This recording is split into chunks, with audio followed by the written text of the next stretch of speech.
Hi, carrying on with the other telephones of the world. I'll put a couple more up. Apologies if I have in fact put stuff up that I've previously published. I don't think I have, so if you can bear with me. This was a phone I picked up just a few days ago from the boot sale at Wimbledon. It's one that I hadn't got in the collection. I have now, obviously, and it's a phone from Spain, made by Citesa. Citesa is a company within the ITT group, which included standard telephones. This example hasn't got the name standard on the outside. Some of them have on the back. Anyhow, let's have a quick look. You've got the old, the normal standard handset. It's rather interesting to note the transmitter part is very similar to the American capsule. In fact, it's almost identical, and the receiver looks similar to the modified version that we used here in England in the other 706. So there is certain things which bear a little bit of similarity. Anyhow, let's have a little look further. Got the standard dial, standard markings 1 to 0. The button there is the earth button, which is used for calling the exchange if you're on a party line or shared service. Turn it over. I've actually undone the bottom so it'll make it easier when I take the top off. Have a look at the bottom first. You've got your normal markings. Now this little marking up here, which other people have made a comment about, I don't really know what it is, whether it's the administration, whether its phone was in use in Spain, don't really know. But there's that. You've got your numbers.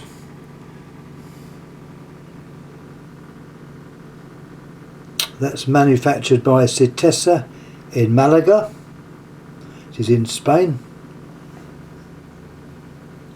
2 screws that hold it in, the top and the bottom. We'll have a look inside.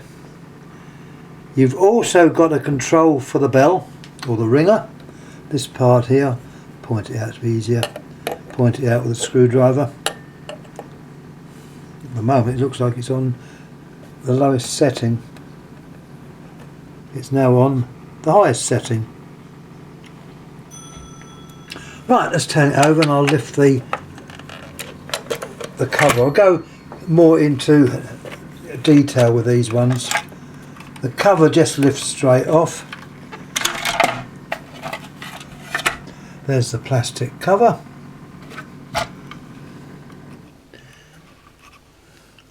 The black lead is from the lead coming in. You've got your, they're operated when the handset's put down. And let's see if I can show it a bit closer. The lamp a bit closer to it. There should be a set of contacts in there. Oh, that's not on full. That's better. Let's put it on full brightness to be able to see, to tell the truth.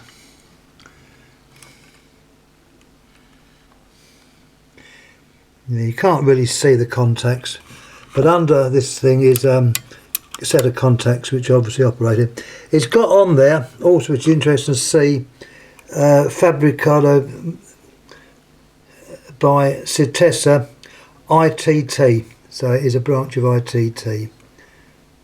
Got your type numbers there. The terminations are done by little spade terminals which just push it over the contacts. You've got your handset cord there which shows MR, which is microphone receiver. That's the common.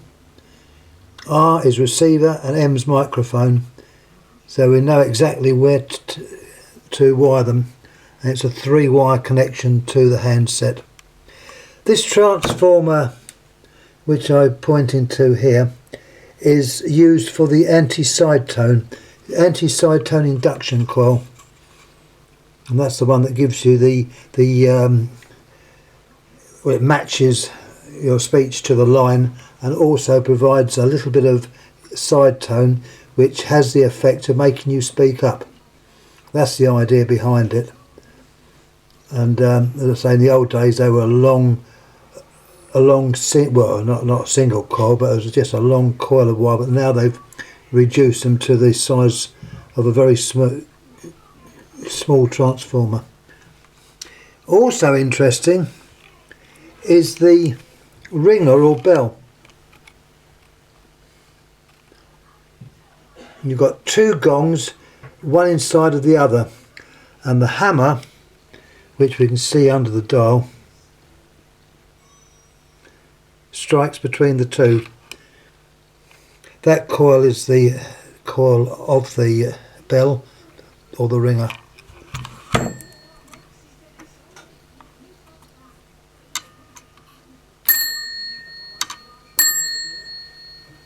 It's out of adjustment.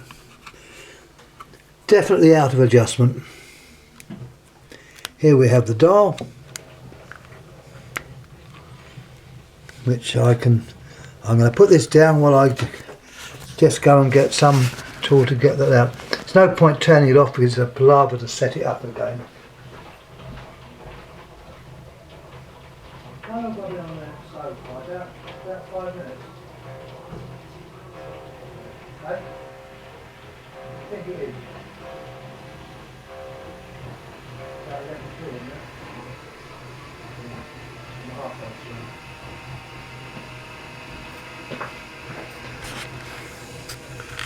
Right, sorry about that.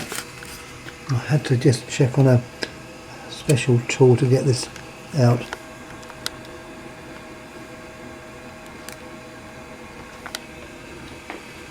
It's not allowing me to take it out, so we're going to have a little look at it from the back.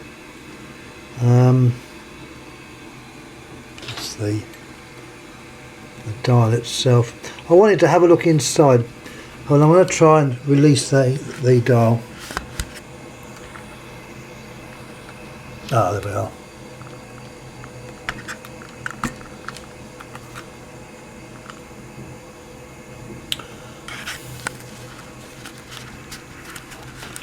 Right, we've got one dial released. Now, I've been asked by one of my subscribers to show more detail of the dial. So what we'll do, we'll have a look inside. Remove the dust cover and see what it's like. There we are.